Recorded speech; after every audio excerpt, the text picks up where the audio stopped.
Sairam, dear listeners and viewers of this special Thursday Satsang, a series that we started sometime last year, especially to help us stay connected to Prasanthi Nilayam and to stay focused on Swami. The series was started just as we were going into the lockdowns that was brought upon us by the pandemic. But nevertheless, every opportunity becomes an opportunity for us to think about Swami, to live in the thoughts of Swami, and that is why this has become so special. The whole idea of Satsang, as Swami would tell us, is to ensure that our devotion flows in the right direction. You talk about devotion, devotion is a very spontaneous feeling, right? Either it is there or it is not there. At least that's how we tend to perceive it. And what is spontaneous, we often think, does that need to be controlled, that needs need to be marshaled? But the fact is, it is. Swami says, for a devotee, discipline is very important.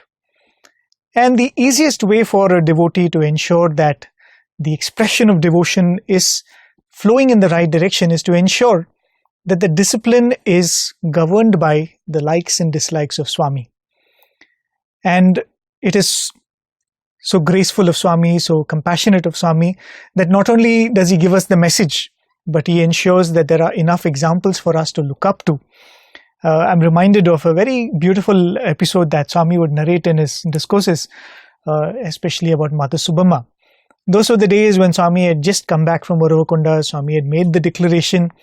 Swami would spend a lot of times in some of the hills and caves around Prasanthi Nilayam. And this great devotee, Mother Subama, what she would do is, she knew that Swami is sitting alone somewhere. She knew a few of those places where Swami would often frequent. So she decided that she will make something, she will cook some food and go look for Swami, because there's no other way Swami will be having food otherwise.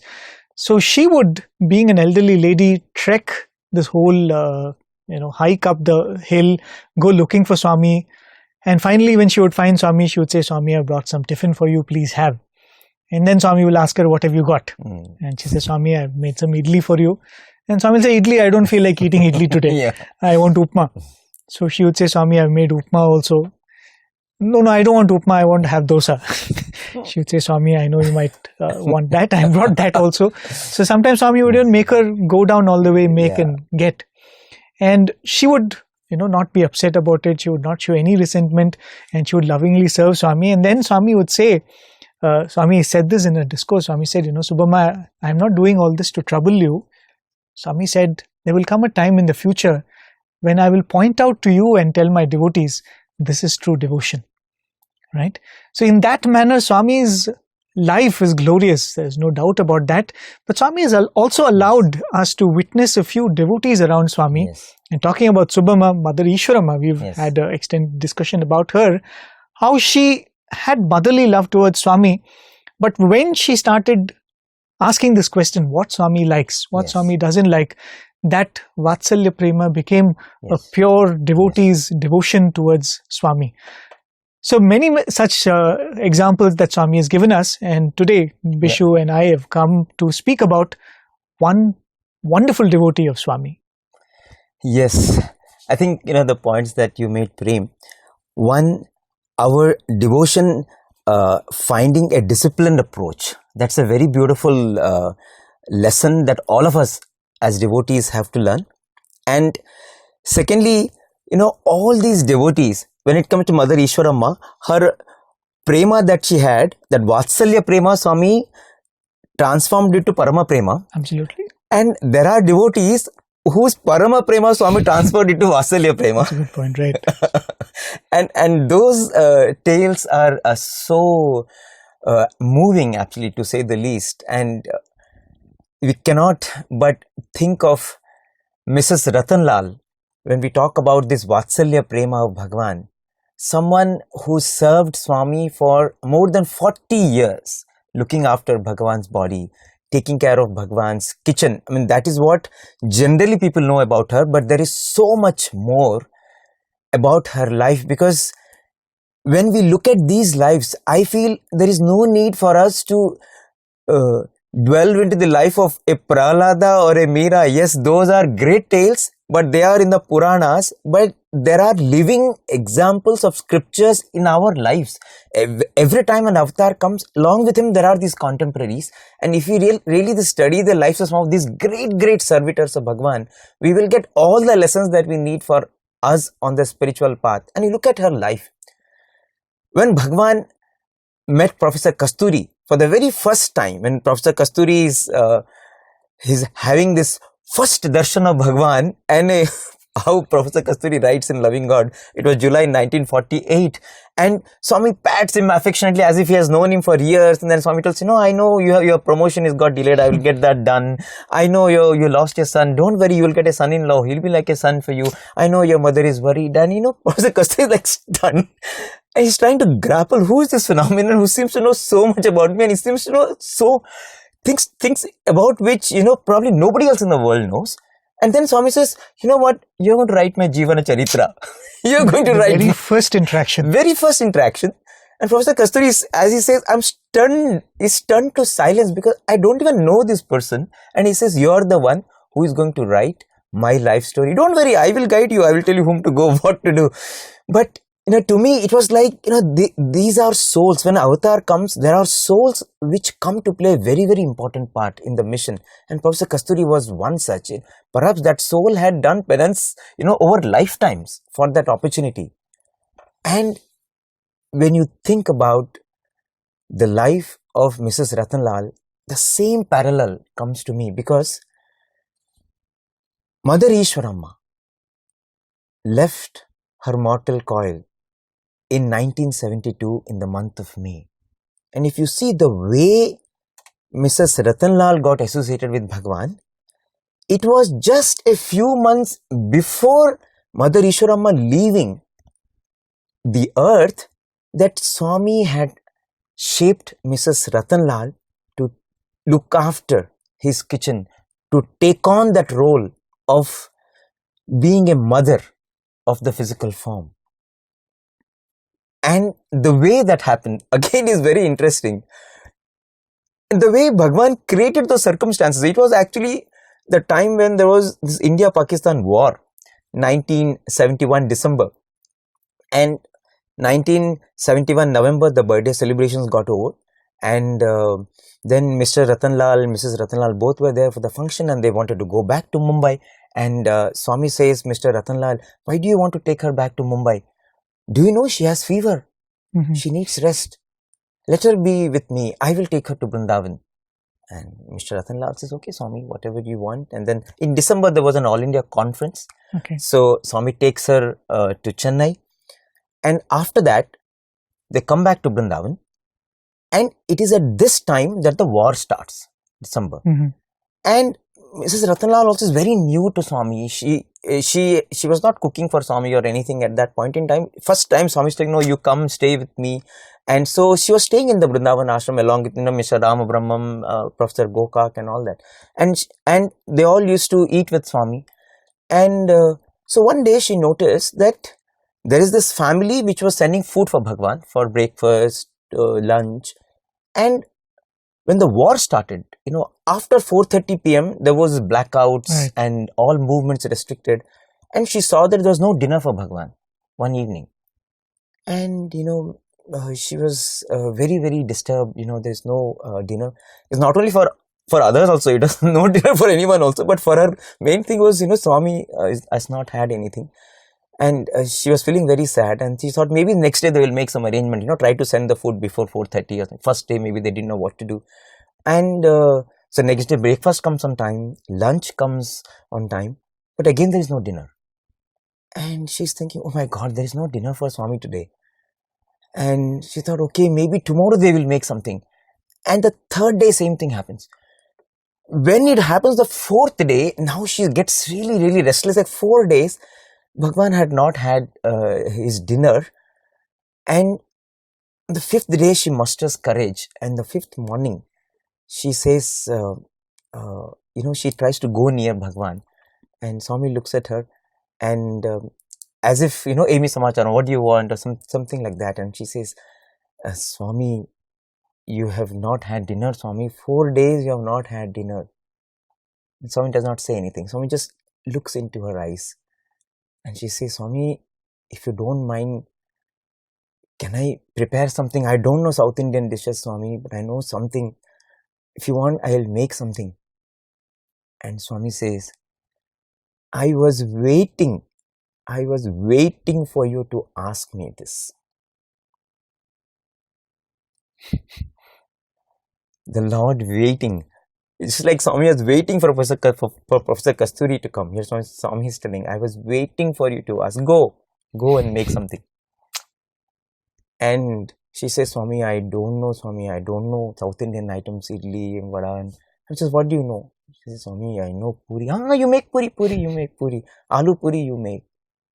So she makes that day puri and sabji and everything. And everybody has their fill. And the next morning, she does not make anything. And because the food generally comes. So Swami says, you didn't make anything? Swami, breakfast has come. No, but you should also make something. And she says, Swami, I don't know sambar. No problem. And lunch, food is very much there. Swami says, you didn't make anything?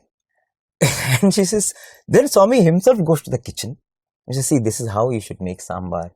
This is how you should make the dal boil, and when it reaches this point, this is how you should put the masala, this is how you should do the seasoning, wait for, the color to change to this, and then add this spices. Swami teaches her how to do sambar, next day how to do rasam, and slowly, it was like Swami was training her, to take on that role of looking after the physical needs of the avatar. And what started in 1971 continued for 40 years till the final moment of Mrs. Ratanlal's earthly sojourn. And we have seen that how she would be so particular about every little detail of Bhagawan's, not just food, everything of Bhagawan, about his bed, about his clothes, about his kerchiefs. I mean, I remember how when she used to make curd, she would make curd 5-6 times at different times in the night, so that so that you have the curd with a perfect taste, which is not too sour, because she wants to do the best for Swami. And generally people know of her, especially in the inner circle, as someone who looked after Bhagawan, who was taking care of Bhagawan's kitchen. But that is only a very, very small part. In fact, yes, that was a very important part. But if you look at what Mrs. Ratanlal was doing, before she came, she was already a very successful businesswoman. She was having her own boutique. She was selling expensive clothes, expensive jewelry. All the elite used to come to her shop. So she was very well connected with all the royalty. That was professionally. Socially, she was a social activist. She was a philanthropist. She used to take care of so many cancer patients, mentally challenged children. So she was actually, her social life was more active than her business life. Personally, she was the wife of Mr. Ratanlal, who was a very important member in the Congress party. And because of that, she could pick up the phone and call any minister, any chief minister. As we narrate to you stories from her life, you will see how influential she was. She could get things done. Anybody in India, anybody she could just call and get things done. And she used everything to see that Bhagawan's mission grows. Swami is made all the time comfortable. And if you see all these beautiful talents that she had, her resourcefulness, her intelligence, her sensitivity, everything got channelized to what Swami wants. Means she was a dynamic personality. She could get anything done. But now she knew how to be dynamic, at the same time be an epitome of modesty.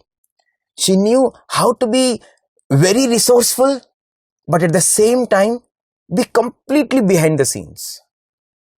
She knew how to get things done, but at the same time be as humble as possible. And I think all of these virtues that she saw, what Bhagawan likes, and the way she tailored her personality, endeared Bhagawan to her so much that she became virtually a part of everything that happened from the 70s, be it the Brindavan College, Brindavan Hostel, the Anantpur College, the setting up of the Sanatan Sarthi printing press, Swami's visits. She was the one who took Swami to Kashmir in 1980 because she felt Swami needs rest. He's all the time working. I have to give my Swami rest. He has to just be in the mountains. He should just be away from everything. 10 years she persisted and pleaded with Swami, you should come. And she says, I have never ever seen Swami so relaxed, so happy, so one with nature, what she saw in Kashmir in 1980. So every visit of Bhagawan, after that, she was part of it. Just like Mother Ishwarama was a part of every visit of Bhagawan before Mrs Ratanlal came into Bhagawan's life. So every milestone in the avatar's life after 1971, you will find that Mr. Ratanlal was part of it, but you will not read about it in the books. Nobody will talk about it. Only if you had chance to one-to-one interact with him, then you would know about these beautiful ways that she became such a powerful instrument. And as you said, it was only because the focus only all the time was, what can I do for my Swami? What is it that my Swami likes? How can I use every resource, every little talent, every little skill that I have in his service and for his happiness? And I think that focus is what made her what she came to be, a living scripture on womanhood. And in this series, we will definitely share so many more beautiful anecdotes from her life, and every anecdote is something from which we can learn tons of lessons. So let's get started with her journey to Bhagavan, how she came to Swami way back in 1965, her first darshan. Let's listen to her in her own words. It was in 1965, just few days before Swami's arrival. He was supposed to come on the 6th of June. Swami was coming to Bombay. Oh, okay. And staying with the Sawant, P.K. Sawant, who was then the minister and also trustee of Shirdi Sansthan. And he got devoted to Swami, and he accepted that Swami is Shirdi Baba's, Avatar. So, my husband was the chief whip at that time. So, there was a meeting fixed at Shanmukhanand Hall. So, these common friends who used to speak about Swami, they used to refer Swami as Swami. They never conveyed a Bhagawan. So some of us thought, being used to North India, that's he's South Indian Swami, well known. And Swami was well known even in 1965. Swami, that was the second time he came to Bombay. But first time it wasn't, and even second time when he came, the public was not so such that one had to sort of plan a big place. So the meeting was fixed in Shanmukhanand Hall. And these friends of mine who were Swami's devotees, they used to come to Prasanthi, Nilayam and all that. So they telephoned to me, Bridge Auntie, we have tried to get passes from Mr. Sawant, but there are no passes available. Now you must get us these passes. So there were 6 of them, husband, wife, Mr. and Mrs. Atal. Atal was working in the Union Bank, and 3 daughters and 1 niece. So my husband came back from the office and I said, please get me 10 passes from Mr. Sawant. So he said, sit in the car and we'll go just now and you try. So when we arrived at Sawant's house, he said, Mrs. Ratanlal, what are you talking? I cannot give you 10 passes, I said, these 6 people are Swami's devotees. You can't deprive them of And we are 4 people, my husband, myself, and my husband had a niece who was born blind. And the doctor's diagnosis were that when God was distributing the limbs, he forgot to give her the eyes, you know. So I thought we will take her and my sister-in-law.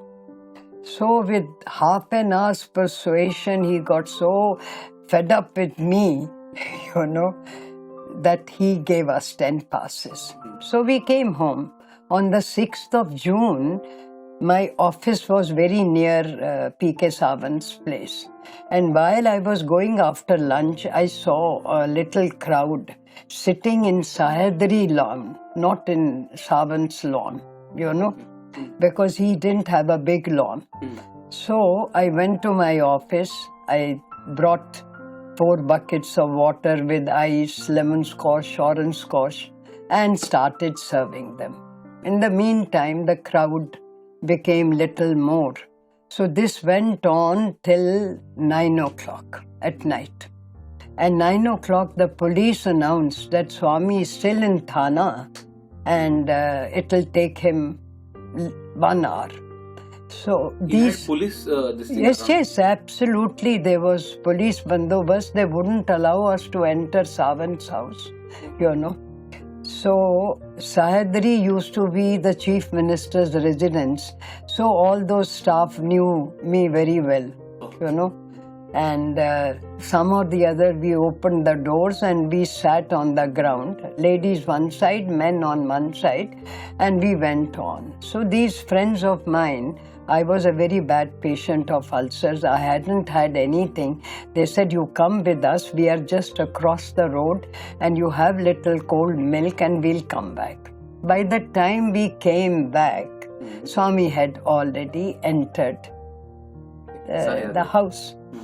He had his dinner and he retired. Now, not knowing Swami's ways, myself, Princess of Kutch, and her brother sat opposite on Ridge Road, you know, which is supposed to be a very posh locality. And I, in my own way, was a little notorious character because I was doing a lot of social work, you know. So everybody knew me. Opposite is K.M. Munshi's house, you know. So all the cars, we started singing that we will not go till we have had Swami's darshan. We had the good fortune that from early childhood, in those days, 100 years ago, all the parents, they had a system that we used to pray, and before we went to school or colleges, there was a puja room, and then my father, being in the education, every Sunday he used to organize his few friends and the children and give us a talk. So as I said, be good, do good, see good, no gossip, no criticism, no, you know, that sort of a thing. And few years ago, I had the good fortune that I met my guru, Lady Guru. Though I used to be not very, because before the partition, when we were in Lahore, my mother-in-law used to have all the Mahamandleshwars of Allahabad and Haridwar.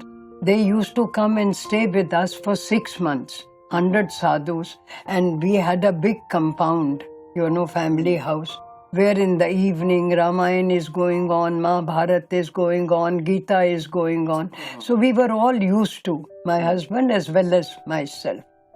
So suddenly I said, how can we go? We have been whole day long waiting. Swami has to give darshan. 9:30 to 11:30, I have a loud voice and I was a good singer at that time. And I'm singing one bhajan after the other, going on singing. Suddenly at 11:30, in the balcony, it was a pitch dark. You couldn't see Swami. So Swami stood on the balcony and spoke in English. It is very late. Go home, come back at 7 o'clock in the morning. And while he was talking, a big disc, golden disc, bigger than the sun, hit me on the chest. And I was singing at that time, Narayan, Narayan. And I shouted, Narayan, Narayan, Narayan. So we just heard that episode of how she had her first darshan of Swami, and again, a lot of very beautiful things when Bishu was telling how she came to become that person who was always part of whatever Swami took up, but she remained in the back of all of it. All devotees, it is like a master sculptor making a sculpture. The first thing that he does is he finds a rock which has a certain amount of perfection. Right? Any rock or any marble does not become his masterpiece. He does look for certain qualities in a marble or a rock, but thereafter comes the skill of the sculptor. And I think you can say that about every devotee who came to Swami and came to become who they are. They do come with their virtues, but slowly and sometimes even painfully, Swami chisels them and brings them to that shape that they are. And we can find that in the life of Mrs Ratanlal too, whom Swami used to fondly call Ammaji, right? And in that first episode, you could see glimpses of many of those traits that Swami finds or Swami wants all of us to cultivate. Probably one thing that stands out is her determination, Yes. right? Yeah. She was there and she said, I've come here to have Swami's darshan. I cannot leave without having it. And it could mean that everybody tells you Swami is retired, he's not going to come back again. But it didn't deter her. She said, no, I have come, I will sit here, have Swami's darshan and then go. Until darshan, I will not go. Right. Yeah. And I think that, as Swami says, purity, patience, perseverance. If you have these three, Right. then you will definitely pull God to yourself. You will yourself become God. I think that's what it was. Perseverance, that I want Swami, and no matter what, and there was so much purity in that. The purity aspect, if you ask me, her first thought was, there are people gathered there, and they've been sitting the whole day, and I think she narrates how news comes that Swami is going to be late by a couple of hours more. So the first thing is, there are people who are waiting there, maybe they will need some refreshments. Right? That is a sign of purity, and as Swami would always say, the best way to please Swami is you take care of the devotees, and we've seen this with so many devotees. The moment they say that they've made arrangements for food or stay for devotees, Swami is so happy. So even though she had not yet received that training from Swami, I think she was already in the groove, if you could put it that way. Yeah, absolutely. So that purity and that patience and the namasmarana. Absolutely. Isn't it? Right. I think, she said, no matter what, we will keep singing. And through our bhajans, we will pull Swami. And continuously to sing. And I think the power of bhajans, as Swami would always say, if every collective singing, you can have Bhagawan come out of his room 11:30 in the night and give you darshan. And I think that is something phenomenal. Probably there are many, many stories like this. I think everywhere Bhagawan has traveled, Swami has done things he would never do, only because of the prayers and the pining of the devotees, and that's what you see her in her life also. And of course, what a beautiful and remarkable vision or experience that Swami gives. I think pretty unique. That's all credit to Bhagavan, that how he is able to pull each one of us in so many ways, myriad ways. Each one can speak of that journey in a way that it stands out. Swami might have 1 million devotees, but he's one Swami for us, and he ensures that that relation is. I think that's why he's God. He's, for everyone, he's my God, and every experience is unique. And I think, but this is something absolutely stellar. We have never ever heard anything like this. First darshan, and there is this disc, there is this chakra that is coming. And moving, and it just merging into you. I think that is right. I mean, you only hear of this in the Puranas and things like that, but this is absolutely so special for a very, very special devotee. The first encounter is absolutely unique, and then the way she says it, I mean, how do you can imagine the amount of energy that must have been there in a person who had a vision like this. She says it was well past 11:30, quarter to 12 when she finally reaches home. Swami tells them, come back tomorrow, and she goes. she's saying she's so excited, she runs into her bedroom and wakes up her husband, Mr. Ratanlal, and says, Swami is here and I had darshan. I had seen God. Right, I've seen God. And of course, if those of you who have known Mr. Ratanlal, he was one of the regular speakers in the Satsang hall. And his favorite topic was always Advaita. Yeah. So he says, everything is God. What are you telling? I saw God. And she says, hey, you don't understand anything. And she says that, she spends that whole night in the puja room. Yeah, yeah. And she takes a pillow and goes, I'm going to the puja room. And she says that I'm not able to sleep. She's so excited that next morning Swami has again invited them to come and have darshan. So she says she doesn't sleep. She wakes up at 2:30 and she starts all her puja and everything. She used to do puja for 2 hours every day. That was a regular routine. So she says that she was so excited, so she finishes all her cooking and finishing the puja, and he was all ready to go for Swami's. Now, in our terms, the real darshan, where you're seated and Swami comes. Vision happened, now darshan.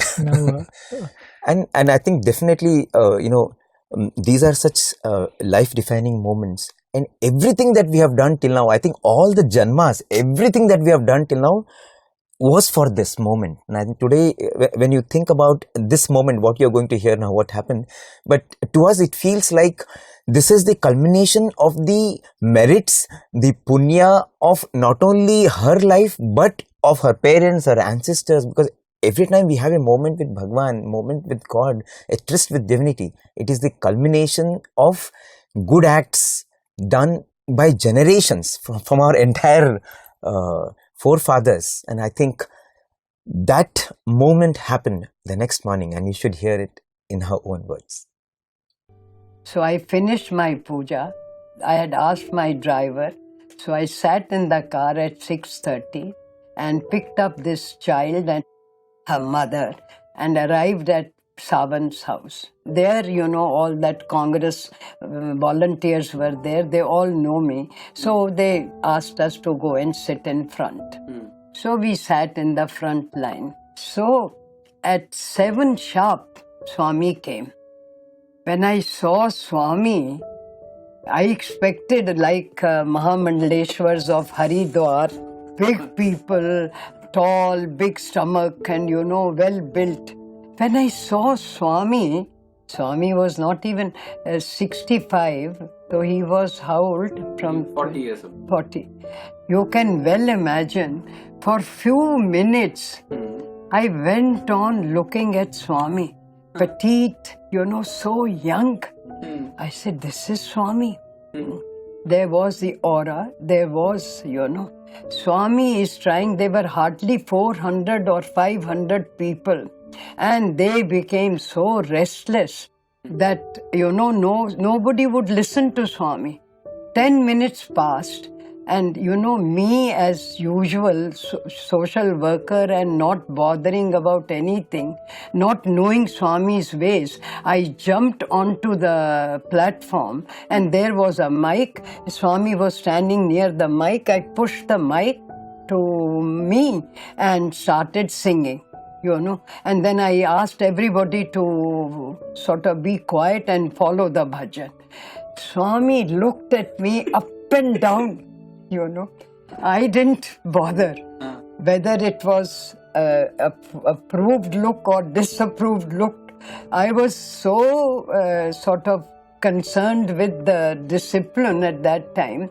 And then I going on asking everybody, sit down, be patient, And Swami is looking at me. In 10-15 minutes, it became absolutely peaceful. Then Swami came down.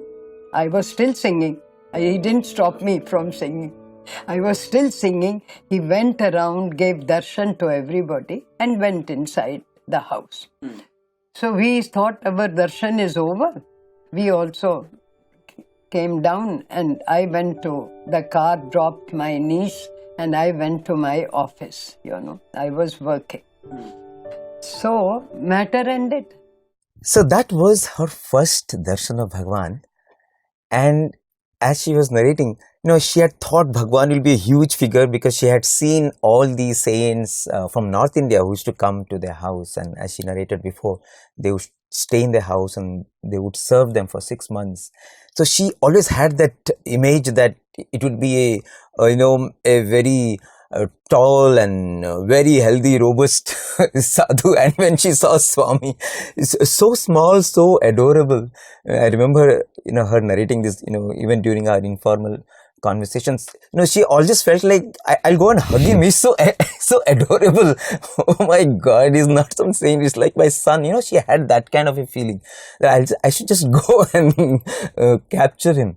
So and she felt at home. I think that is something which was very, very special. The moment, the first darshan she had, and she felt like, I have to look after him. He's so sweet. He's so adorable. I have to take care of him. And I think that is what propelled her to, to maintain discipline and ensure that, he's protected. And, that protective feeling of a mother, it just came out. And when Swami is coming out and people are not in discipline and she's saying, no, I have to protect her. Isn't it? And that's what I feel. Right. The other thing is, talking about discipline, we all know that Swami is very fond of that. But even the maintaining of discipline, Swami wants a discipline in that. Yeah. The way she narrates it, you can make out when she was coming on stage and taking the mic. Swami gives her a few glares here and there. But then, as we said, she's just come, and how she transforms herself to... And generally, people will not dare to do that. Especially in the 60s, a lady. She says that, the activist in her takes the stage. But this whole thing, again, something that she probably intuitively recognized, Swami's fondness for discipline. Yes. I recall a beautiful episode narrated by one of our MBA students. Swami had taken them for the industrial visit to the city of Madras and now Chennai. So Swami called this particular student and Swami said, hey, you're a pharmacist, right? So that was his degree before he joined MBA. He said, yes, Swami. And Swami said, pharmacist means almost doctor, Swami said. And then Swami tells him, you don't go in the bus with the other students. You join my convoy. There are some elders. They're not keeping well. So I want somebody with them who can take care. He said, fine. He was, of course, feeling a little bad that he's missing his trip with his friends. But then Swami was going in his car, and behind him in the car, just behind Swami's car, he got in with some other elders and senior devotees. As Swami was driving towards Bangalore, at one particular place, Swami's car took a diversion. Right? And the convoy followed. They didn't know where it was going. And Swami drives almost into the forest. And there in a clearing there, you won't believe it, 10-15 tribal people are sitting there and doing bhajans, and they've made an altar with twigs and branches and leaves. Oh, wow. With a small picture of Swami, and they're doing bhajans there. Imagine, they're doing bhajans nowhere, and Swami just alights from the car, goes and stands there, takes arti, gets into the car and comes. Wow. Right? And then he asks around, was this a scheduled trip? They said, no, it was not a scheduled trip. None of them knew about it. And Swami just goes there, gives darshan, and should I say that nobody fell sick in the car? Swami just wanted to, give him this thing, and probably nobody else knew about it. And this is something that has happened so many times that devotees would be just seated in some corner and, do bhajans in a disciplined manner, and Swami will be attracted to that gathering. Oh, yes. So in a way, she kind of understood that devotion was very dear to Swami, bhajans was very dear to Swami, and discipline was something that Swami will automatically attract. Automatically Swami will get attracted to it, and will come to you. So very, very beautiful, and a lot of lessons to learn too. Oh, absolutely. And the way she takes on to the stage and she maintains discipline. I think you saw that aggressiveness directed towards positive and devotional outcomes all her life. She always had that courage. If something was needed for Swami, come what may, she had that guts and courage to do, and we saw that right from that first encounter with Bhagawan. And I think again she was the one who brought Mr. Ratanlal to Swami, isn't it? Right.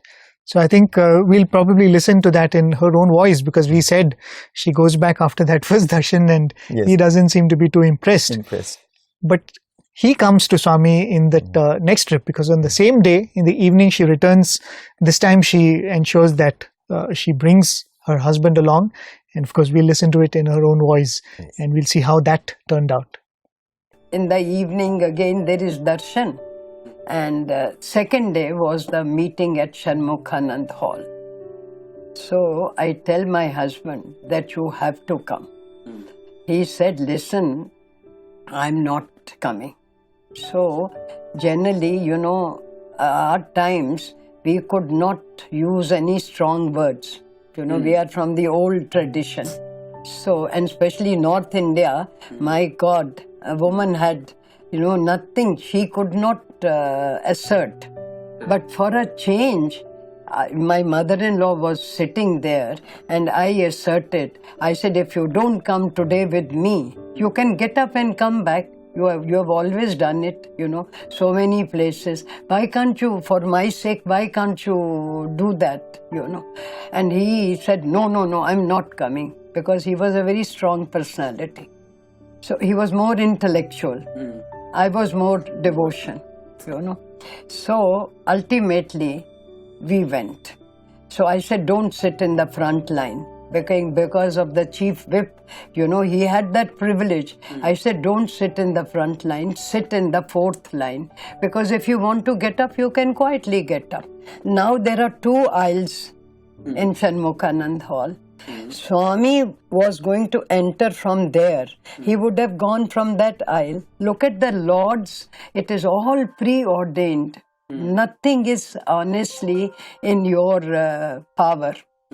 And Swami comes all the way, and where we were sitting, I think his robe must have touched my husband's, And what do I see? He's jumped from his seat 6 inches, And then Swami goes to the stage and materialized vibhuti for some devotee.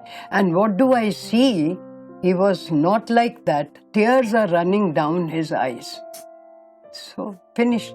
We sat through the discourse. It was all in Telugu. Of course, Mr. Kasturi tried to, but no justice was done. After the function, we come out. The police had made my husband's car inside. He had bought a new car. And he was very fond of his gadgets. There was a beautiful horn with music. There was all the system of music, everything. What do I see? Everything has been stolen and the car is in shambles. So he says to me, listen, you come out. Generally, I thought he would get very excited. He was cool and calm. Very strange. We come out, he says, no, you take 2 taxis. You have got a habit. You will sit with my sister and you will send that girl with me. Let the sister and the girl tell my sister, go home. And we go home. We took 2 taxis. We came home. The driver went, whatever formality, some or the other car was brought. So that is how Mr. Ratanlal comes for darshan. Someone who did not want to come, someone who wanted to sit right at the very end, but Bhagawan goes that side, and I think that electric shock kind of an experience that he had, it's a common experience, and this is something that I've seen with so many people, that first darshan, the first chance of sparshan, first pad namaskar, it does something, it opens up something. You are never the same again after that moment of touch from eternity, and I think that's what happened with Mr. Ratanlal. And to get a real example of the impact of that darshan, as she says, by the time they came back to pick up their car, they saw that so many gadgets from the car were stolen. And I remember she saying that, generally Mr. Ratanlal would, in normal circumstances, he would have definitely got mad, because it was supposed to be a new car. And he was very fond of his gadgets. Yes, very fond of his gadgets, yes. But very surprisingly, he was not mad at all. He says, I don't know what happened. He was so calm. It's like this whole darshan he was so overpowered with that experience that this seemed like absolutely insignificant. And, and she goes on to narrate how all he was asking is, tell me more. That's all he wanted to know. Tell me more about this Baba, Baba, Baba. So I think that is what happens. The moment God enters your life, everything else becomes insignificant. Everything that was good, noble, sacred in you comes to the prominence. Everything that is not so good in you, your anger, your desires, everything somehow goes back to the back burner. And I think that is the experience that Mr. Ratanlal had. And of course, the other point that Swami would often make, the role that women play in bringing the men in the family to Swami. A clear case of that. Swami would often say, I recall in a discourse Swami had said, looking at everybody gathered, that he said, every man here has been brought because of either their mother or their wife. Oh yes. Right? Because Swami said that they are the first ones who are able to recognize divinity and develop that devotion. We could see that in her case also. And after that, it's only a spark, right? It just takes one spark to take on from there. But the whole idea of going through the life of Mrs. Ratanlal, or any devotee for that matter, I think it's very important, even as we listen to these stories or any other stories, not to look at these devotees and say, oh, they must be some great devotees and great beings. That they are, there's no doubt about that. But I think these are examples for us. The analogy I could think of is, imagine a teacher in the class. He or she would write the lessons or the equations or the problems on the board. What is written on the board has to be copied onto a notebook. It is not that the board is more dear to the teacher, right? The whole idea is that is an example, and what has to be followed should be in our own life. So I think that is how we need to look at these devotees' lives and the kind of devotion that they express for Swami. And we don't have the excuse to say that, Prahlada's times were different, Dhruva's times were different. At that time you could do. Now it's very difficult. Times have changed. We have so many distractions today. We have this pressure today. But I think if you look at the lives of devotees, who were contemporaries of Bhagawan, and if we study their lives, I feel we will find enough inspiration, and we will find no reason to not make that effort to walk on that path that Bhagawan wants us to, and begin our journey of this sanskar, paropakar leading to sakshatkar. There is so much more. So we will come to that. In fact, even before she came to Bhagawan, there were signs. There were signs that Bhagawan had given, and that happens in everyone, all of our lives. And how that happened, and how Bhagavan was already telling her that I'm here, see. So we will come to that. And in the coming episodes, we will go to the invitations that Bhagavan was giving her, and slowly how she became a part of Bhagavan's avatarik life and mission. So with that, dear listeners, thank you for joining us. As Vishu said, we will come back to you with subsequent episodes, with more episodes from her life in her own narration, and with that, our reflections on what we can learn from them.